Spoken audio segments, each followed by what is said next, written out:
నా ప్రాణానికి ప్రాణమైన తెలుగు ప్రేక్షక దేవుళ్ళందరికీ నమస్కారం.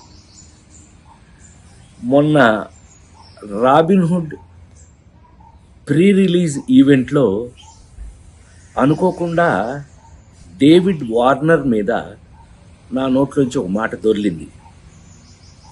అది కేవలం ఉద్దేశపూర్వకంగా చేసింది కాదు. అసలు నా ఉద్దేశం, నా గురించి మీకు తెలియదేముంది.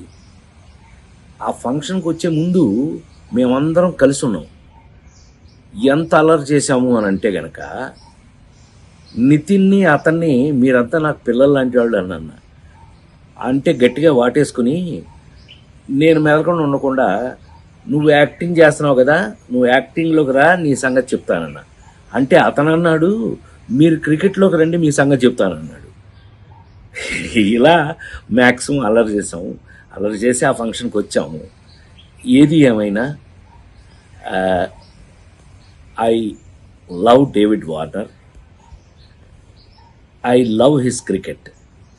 David Warner love our films, love our acting.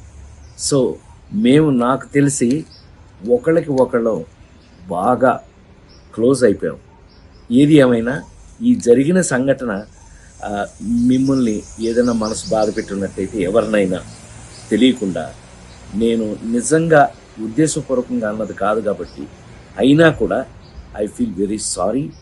నేను మీ అందరికీ సారీ చెప్తున్నాను. అలాంటిది ఇంకెప్పుడు జరగకుండా చూసుకుందాం మనం. కానీ 28వ తారీఖున రాబిన్హుడ్ సినిమా మాత్రం తప్పకుండా చూడండి, మా అందరి కోసం.